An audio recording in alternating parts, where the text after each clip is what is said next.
Welcome, everybody, and thank you for tuning in to the next Tech Talk with Marbral Advisory and the Change Project. We've also changed it up a little bit, so hopefully you've already watched the pre-material from Monday, and we know that many people have because we've got lots of questions here to talk through. But if you haven't had the opportunity, now's probably a time just maybe go back, have a look at that, or find the link and save it for later. And now we're going to talk about the issues that came up in that pre-recorded material, and also just, kind of see what comes around. And it should only take about 20 to 30 minutes as we go through this. So, you don't have to dedicate your whole morning to it. That's the new idea. You can just spend now time and really digest the information we're about to talk about. So with me today, we have Dawn and Nancy from Marbral Advisory, and I'll just go straight in and we'll just go straight in with the questions. So it's all about change. And if they haven't picked that up already, it's very, very obvious. Why does change make communication harder? Who's going to take that one for me? Take that, Nancy, yeah. I'll take that one, Rory. Change makes things harder in terms of communication very simply because we are distracted and because we have so much going on.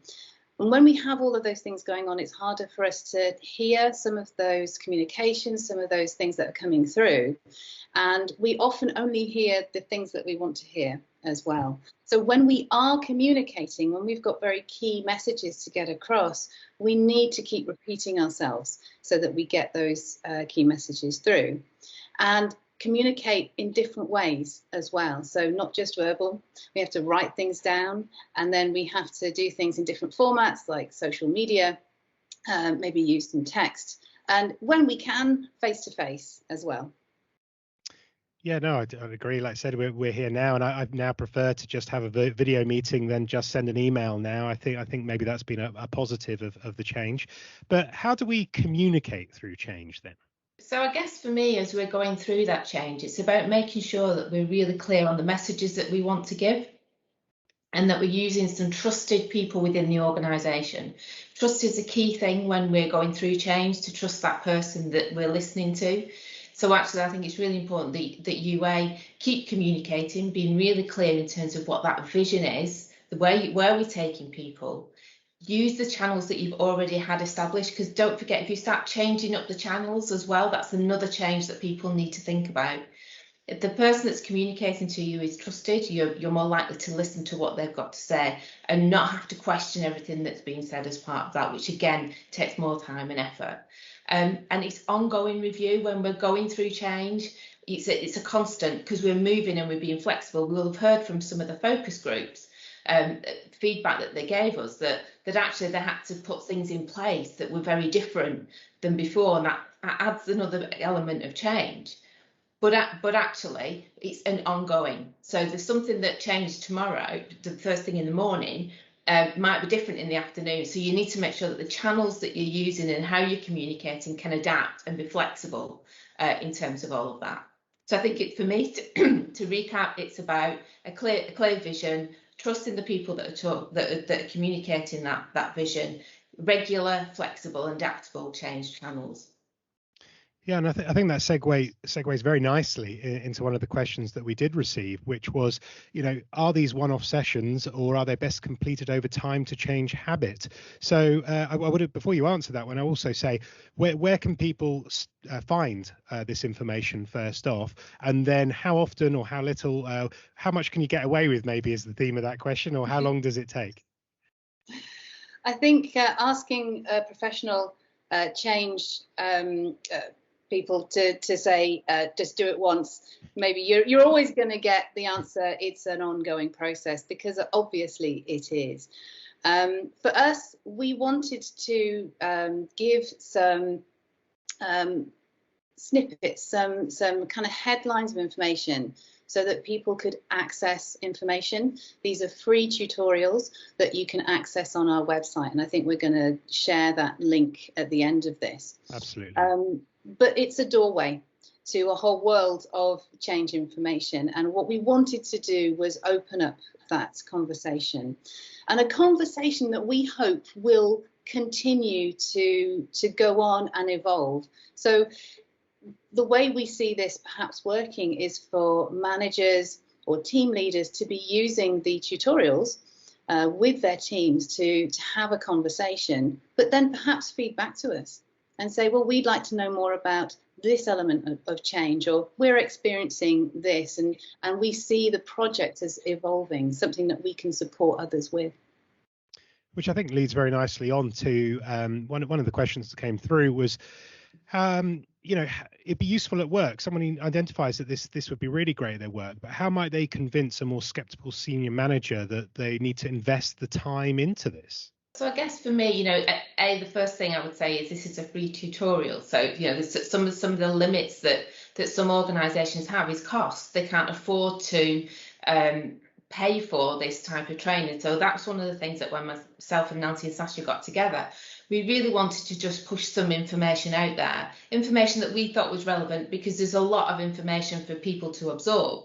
So we've sort of taken the chunks and thought of the areas that we felt were really useful. So I guess there's something that says it isn't an hour, even, it's not a day's worth of training. It's not that time out of the office. It's something that's accessible at any point in time. People can have it on the phone, when they're going home on the bus, anything like that actually it's really, for them to do in their own time, or actually, if the organisations wants to invest in them, to sort of say, in your break, or actually just take a break from work now and do this, and see what you get. We've found that people, as they're going through that, pick up different elements of what we've said.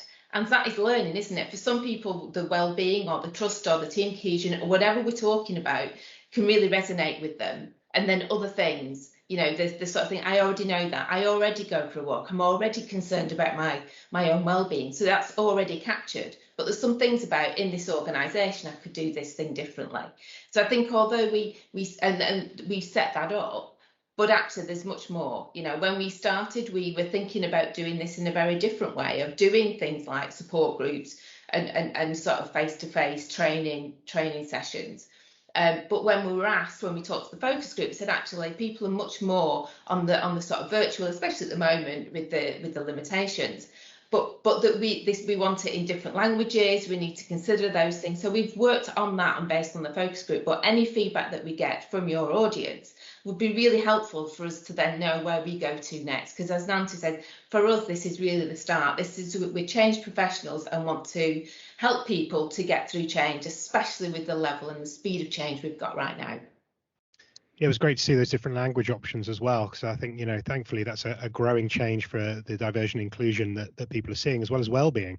And, I think it ties on to one of the questions here that says, how do you approach team members that think this type of training is a waste of time? Because there are still elements, that think this is touchy-feely, it's woke, it's whatever it is. But, we've seen it firsthand that, people bottle stuff inside. It's just a time bomb waiting to happen. So what are those kind of ways to change people's minds around you? For me personally, I think it's about sharing what people have got, sharing stories. So somebody has gone through this, and it's a bit like for me, a bit like your TripAdvisor reviews and things like that.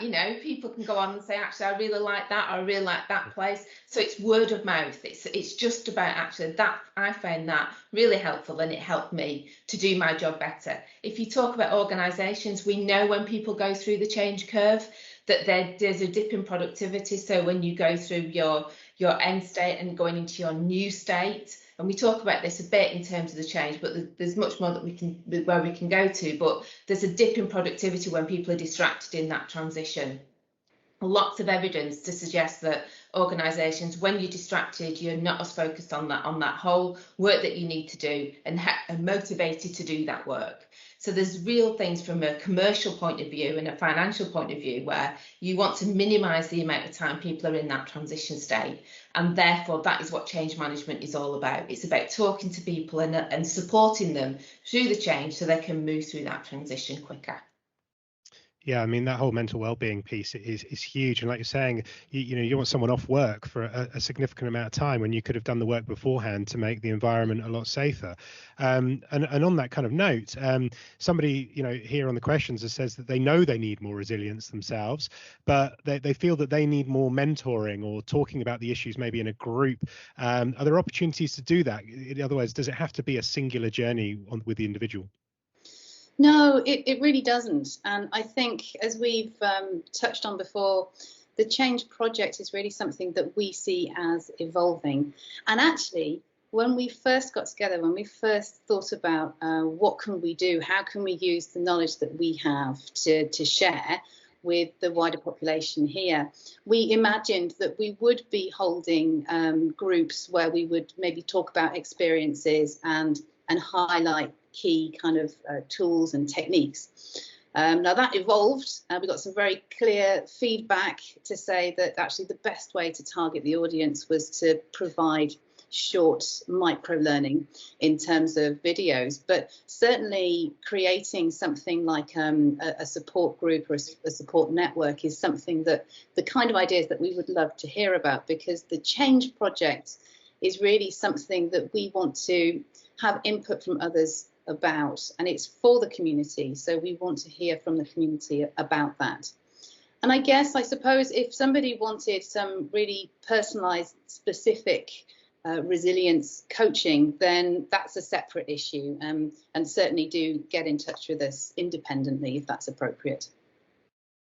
We've heard that a lot from you guys yourself. It is about, and that's the whole process of this, it's about that communication back. You know, people have got the opportunity listening to here right now to guide where this project goes. And I think that's really important. Everyone needs to know what's happening, because one of the questions here was, you know, what was the most common issue you found from the focus groups? So we've heard from two of the professionals there from Ports of Jersey and Seymour Group.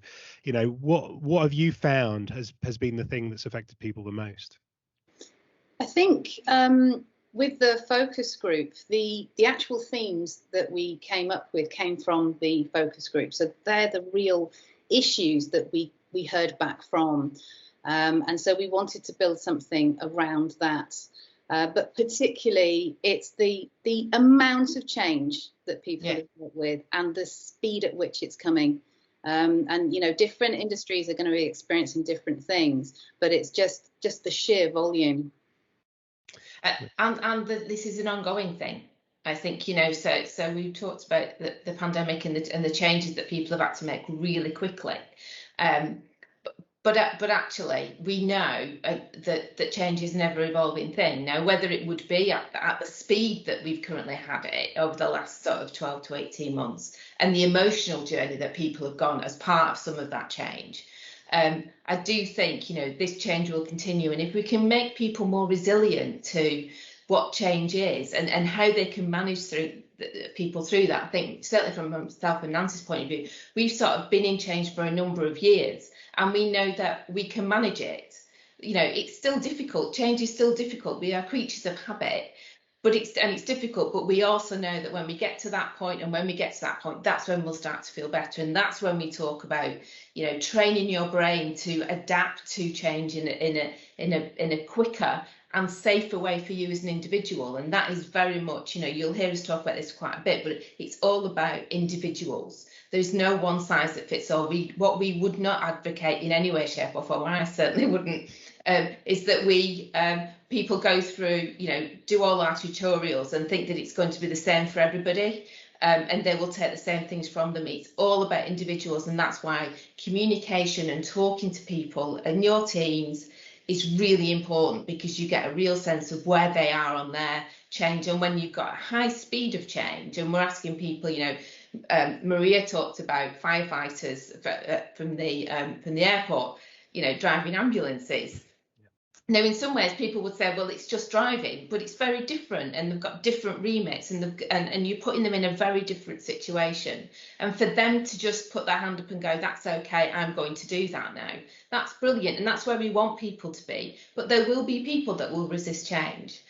So this, for me, is really about, as we go through this next phase of change, how can people move in a better position than they were before to manage themselves through change? Because that's what we need to do. People can help us, and organisations can help us, but actually we need to be able to manage it ourselves. And this hopefully is the individual tutorials allows people to see that and to work their own plan of managing change. Yeah, because it seems here from the people that have commented, it's not just from the individual level about that change. Like you said, the firefighter driving the ambulance. Somebody here said, as the focus group mentions, businesses have a lot of new revenue streams now. And when you ask employees to change roles or adapt, it could breed resentment. It's not in their JD, you know, it's not in the job description that they've had. And, you know, how do you go about preparing people for that change, or structure the support, I suppose, which is important to kind of evolve. All businesses had to evolve, and I think the people within them also. So how do you go about that? I think one of the key things for me with regard to explaining why change has to happen is exactly that. Explain it to people and help them to understand, so we create awareness, the awareness for the need for change. We've got two different types of change that happen. We've got external change that happens to us, and then we've got an internal change that we sometimes instigate ourselves. So that external change, we can often meet with a lot of resistance.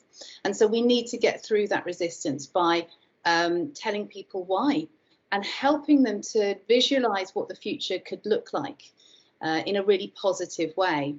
Because a lot of the change journey and a lot of the change tools that we use do actually highlight one really important thing, is that as human beings, we have a lot of negative feelings around change, and that is okay. And it's okay to be okay with that, as long as we know we can move through it and we know we can find a pathway into a positive place. And so what we would suggest is that we open up that conversation, allow people to understand the pathway that led us to the change, and then the positive route to what happens next helps people to assimilate it.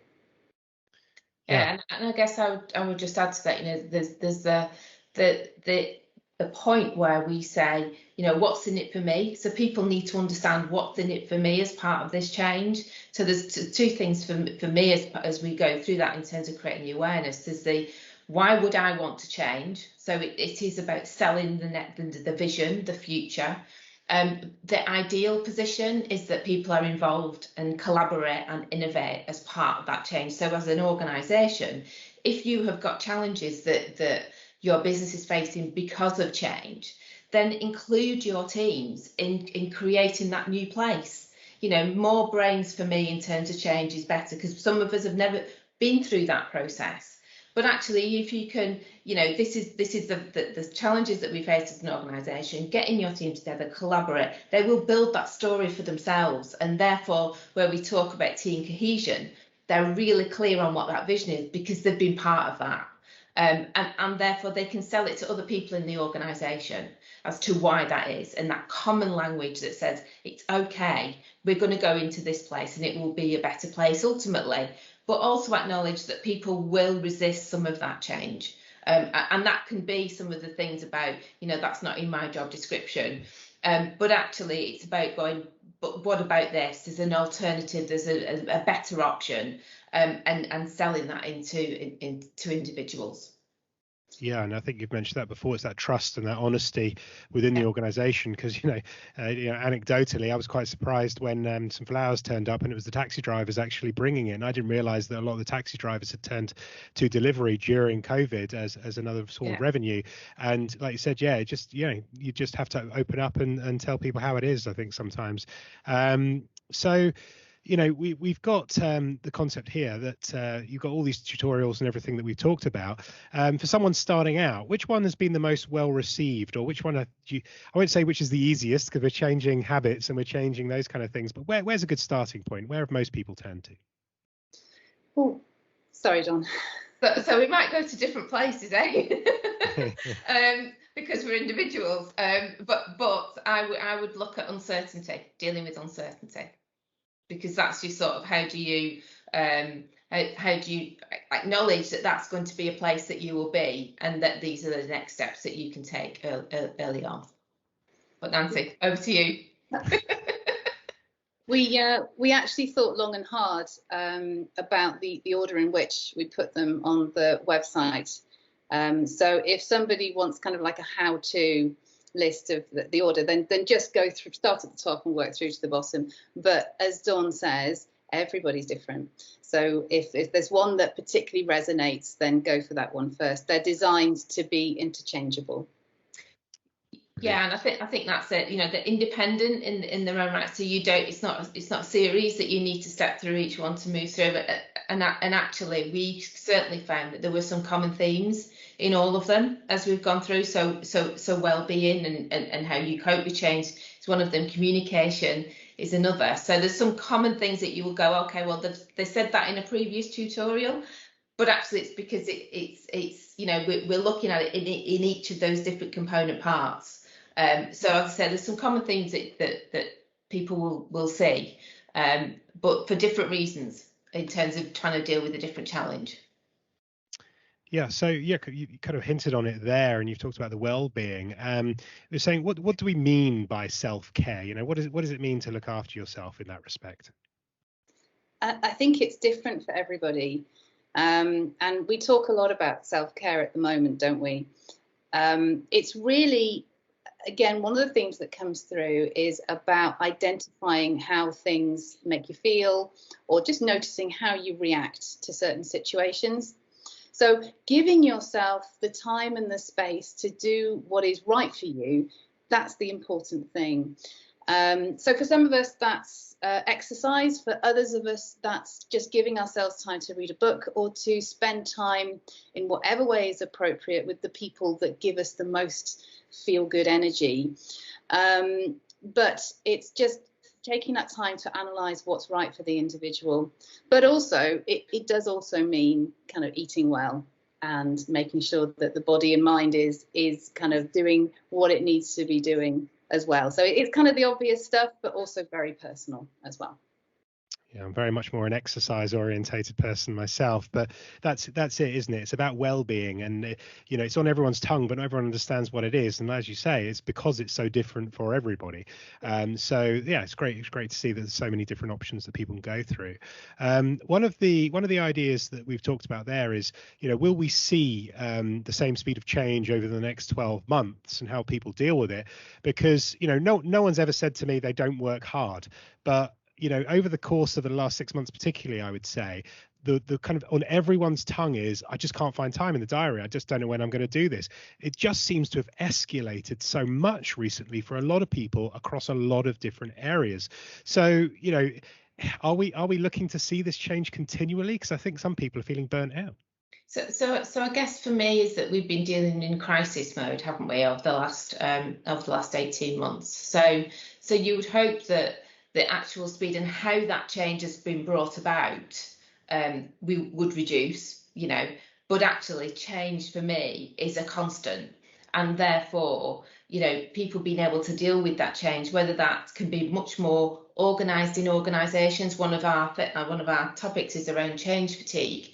And so actually people are very tired about what's going on at the moment, and organisations can do things to help that. You know, if change in organisations is very random, as I would say, then people are going from one place to another, and they're constantly thinking, which way should I be going? If you're clear on where it is that you're going as an organisation, that helps people to go through that. But that doesn't necessarily mean to say that the speed is going to be any different. You know, we genuinely don't know what's going to happen for the next 12 months. But I think this is about people being able to absorb more change when we talk about team cohesion and trust, so people can take on more change, and that organisations can look at their business models and look at how they can make that in a more structured way than it was before. So it doesn't feel as big, or it feels as what I would say is random. So I'm not sure that the world will slow down in terms of its speed of change. But this is all about, for us, is about how you manage it better. Yeah, no, I think you agree. We're here for a bit of change for a considerable amount of time, at least, if not continual. We're changing work methodologies in different ways, which leads nicely onto, you know, with the kind of elephant in the room in many organisations about remote working, with loads of people wanting to do it, some managers not wanting to do it, but even some people, you know, themselves that, you know, don't actually just want to spend all their life at home at the moment. One of the questions that came through is about team cohesion, and it seems the most difficult right now. Nothing beats the face-to-face. How do you overcome this with so many places now maybe hinting that remote working is going to be much more prevalent? Are we going to lose team cohesion, or are there ways around that? I think there's plenty of ways around it, but we just need to think a little bit more clearly about how we structure our team meetings, when we get together, how we get together. Because for some people, remote working is going to work really, really well. And for others, they're going to miss that contact with other human beings. So we're probably going to end up, a lot of us, in some sort of hybrid situation. So it's really just making the very best of the time that we have and the very best of the environment that we're in. And, you know, there are some really positive things about virtual communication, what we're doing right now, for example. But there's also some really positive things about face-to-face. So perhaps it's highlighting those positives and making the very best use of those in the time that we have.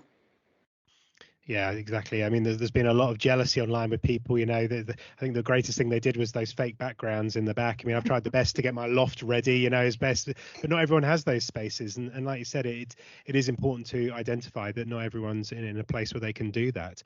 You know, one of the things that kind of resonated with me as I was listening to the pre-material that we had was that, you know, we've touched on existing support networks, and one of the things that happened from one of my other friends was he started a separate group. You know, we've got like a group where everyone's kind of got it on WhatsApp where they just have a laugh with everybody, but he started a new one out of nowhere, which was this kind of safe space one. And he said it quite clearly. He said, jokes are for the other place.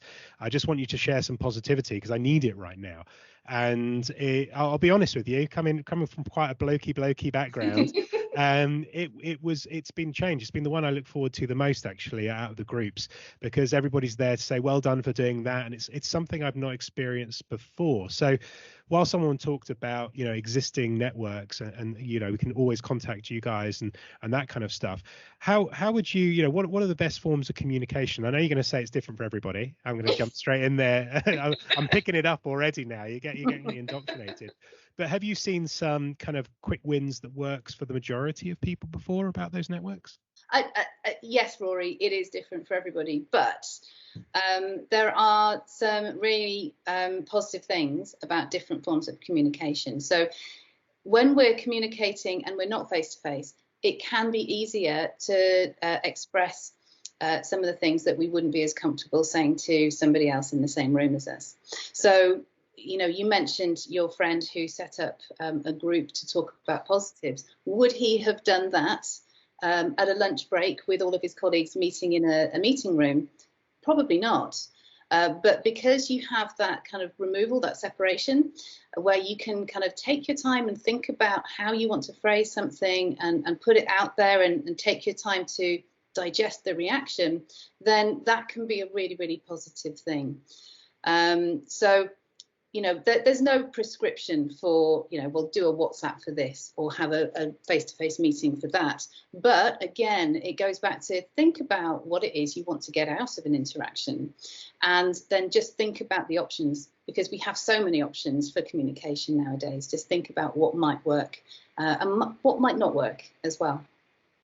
Yeah, no, I think you're right. But I would say he would probably say that now. I think that's been the growth, and I think that's what you guys would say, that it's got to start somewhere and it grows. And I can't wait to go and see him. It's a mate in the UK, and I do actually wonder what the next conversation face to face is going to be like, because I think we've grown as a small group there, and I think we could be more honest, and we might not have been in the past, or hidden behind jokes and things like that. So wrapping up, there's a couple, just two more questions that I think I want to get through. What do you experience as the hardest steps to take when affecting change of this nature? What are the common ones there? So I guess one of the models that I'm trained in is something called ADKAR, and one of the elements of that model is desire. So the desire to change. So the first step of that is awareness, but the next step is desire, and therefore, you know, when we talked earlier about people resisting change, what is it that we can do to support them to change their mind in terms of this change is a positive change when they see it as that in their mind they see it as a negative change. And I do think, and a lot of questions that people ask me is, but what ultimately if the person doesn't want that change? You know, you can put so much effort in trying to influence that individual with the sort of what's in it for them. But actually, if people don't want to change, what does that look like? And for me, it's about giving people freedom of choice. So it is about working really hard, acknowledging that people will go through that change resistance part and working out why that's happening for them and what can you do to support them. but ultimately it's choice. You know, as people go through change, they have choices that they make, and as individuals, we need to make those choices and take control of the choices that we make. Whether that's working for an organisation, deciding that you don't want to work for an organisation anymore, or whether that's just, I know, going to cycle to work rather than get in the car. There are all choices that we make, and people have got to be able to take control of that. But in order to do that, they have to be aware of what that change is, and they can't move forward unless they know that. So that's why the ADCAR model, which you can Google, it's all on the on websites. But actually, it's about people changing people's desire from I don't want this change, I don't like this change, to be, this is a great thing, and I'm with you, and I'm motivated to support you in it. Absolutely, that's very important to hear. And you know, I'll leave you, Nancy, with the kind of the last words as such. A bit of a softball, but it's an important one. You know, can change be a positive thing? I believe so. I think change can be hugely positive. I mean, just look at what we've all come through in the last 18 months. We've had an enormous amount of change, and we've touched on a couple of those things that have fundamentally changed the way that we work, the way that we communicate, and the way that we look at our own mental health and well-being has changed as well. The whole dialogue has changed around that. So yes, it can be incredibly positive. It can be scary, because we don't know what the future looks like, or we don't feel that we know what the future looks like when we have change, but it can be just full of opportunities.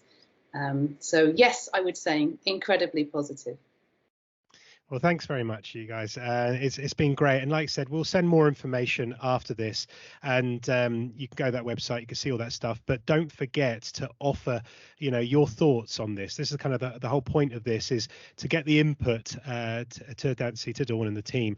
And it's been fantastic. So yeah, thanks very much. And it's always this awkward sign off now we've got to do. Do you wave to the camera? Do you not wave to the camera? So we'll just say bye, and I'll say thanks very much. Bye now. Bye. Bye.